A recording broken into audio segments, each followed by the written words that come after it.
Ya, dari semua pecinta Rasulullah itu, menurut Eni Ismail Kemal itu, Muhammad Iqbal itu yang paling berhasil memadukan aspek spiritual dan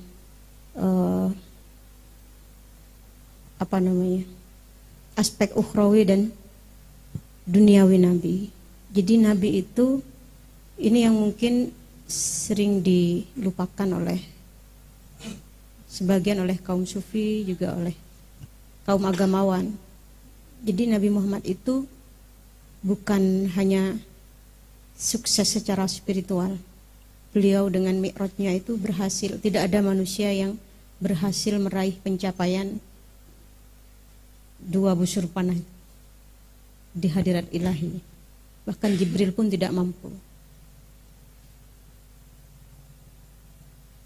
Sebenarnya saat itu Rasulullah itu ingin melarutkan diri. Jangan kembalikan saya ke dunia. Saya sudah bahagia di sini. Hancurkan eksistensi saya, kata Rasulullah.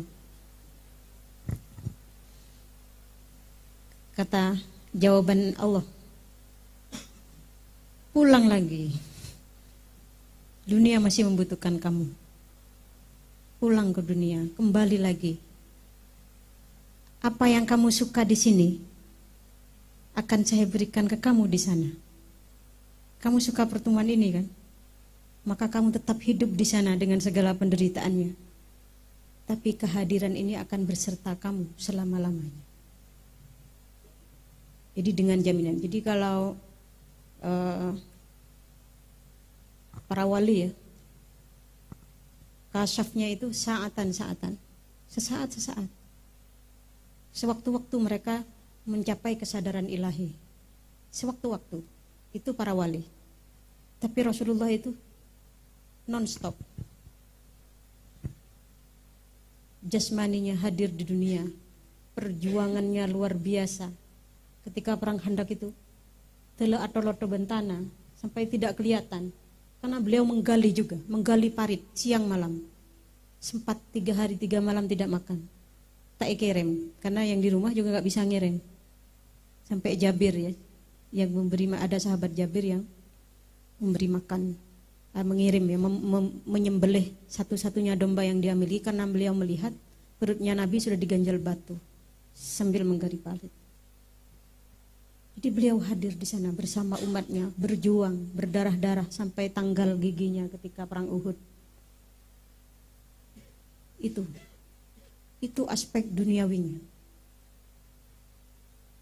Jadi jangan berleha-leha dengan kenikmatan spiritual. Kasihan. Maaf Mas.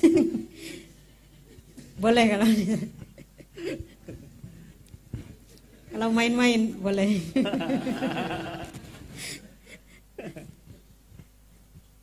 Jadi jangan bersenang-senang, jangan berhenti. Para sufi. Jadi atapah boleh, tapi jangan berhenti di situ.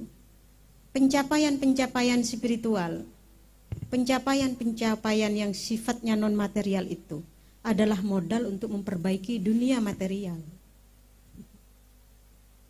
Jadi perjuangan spiritual jalan, perjuangan sosial juga jalan. Nah ini baru manusia yang seimbang. Jadi kesempurnaan Nabi itu di situ, dan itu sangat bagus diserap oleh Iqbal. Iqbal mencintai Nabi secara spiritual ya, dengan segala puisi-puisinya yang luar biasa itu. Memuja-muja Nabi, luar biasa.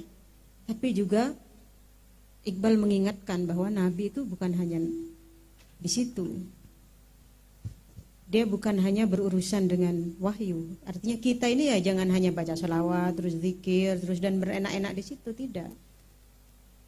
Ya tetanggamu kekurangan ya dibantu, saudaramu susah mau sekolah ya dibantu, ya perjuangkan, ada kawanmu tidak salah ditangkap polisi ya mbok dibantu, begitu. Kesedihan, kesusahan sehari-hari itu kalau kita lakukan atas nama orangnya, ini pesan terakhir saya, akan melelahkan dan kadang menyakitkan, karena hukum yang umum berlaku di dunia ini, air susu selalu dibalas air tuba. Kata anak saya yang ketiga itu, capek mi punya di pondok. Kenapa? Teman-teman tuh SBTH. Apa SBTH? Saya nggak ngerti ya anak zaman sekarang. Sebutuhnya, kalau butuh datang dia, kalau nggak butuh, kita butuh dia menghilang. Saya bilang ke dia, orang-orang seperti itu akan selalu ada dalam hidupmu. Umi yang sudah tua ini juga menghadapi orang-orang begitu. Terus Umi gimana? Ya nggak apa-apa, udah biasa. Jadi gimana kata Umi? Ya belajarlah untuk menerima itu sebagai sesuatu yang biasa, karena fakta-fakta seperti itu akan terus ada. Jadi jangan melihat orangnya. Kita bantu si A sepenuh hati. Ganti kita butuh, nggak noleh dia, nggak apa-apa. Kenapa? Saya bantu dia, yaitu demi Nabi. Kalau demi dia sendiri sakit hati. Jadi alasan terbaik untuk melakukan segala hal itu adalah demi Nabi. Kalau jengkel sekali kepada seseorang, saya gitu, ya Allah, dia itu umatnya Nabi. Saya maafkan dia bukan demi, saya nggak terlalu ikhlas. Ya saya maafkanlah demi Nabi. Ikhlasnya menyusul, ikrarnya duluan. Jadi itu bergelut dengan kehidupan duniawi secara langsung, memperbaiki apa yang bisa kita perbaiki dari agama Rasulullah. Yang bisa ngajar-ngajar, yang berdagang ya berdagang. Tunjukkanlah menjadi pedagang yang jujur seperti Nabi yang sampai dapat gelar Al-Amin.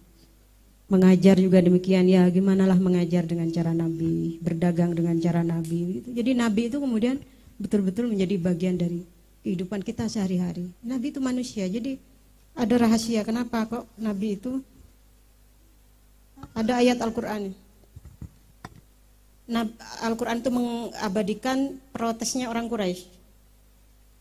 Wa qalu ma li hadzal rasuli ya'kulu ta'am wa yamshi fil aswaq, kata mereka. Mereka berkata, mengapa Rasul Muhammad ini memakan makanan dan berjalan-jalan di pasar?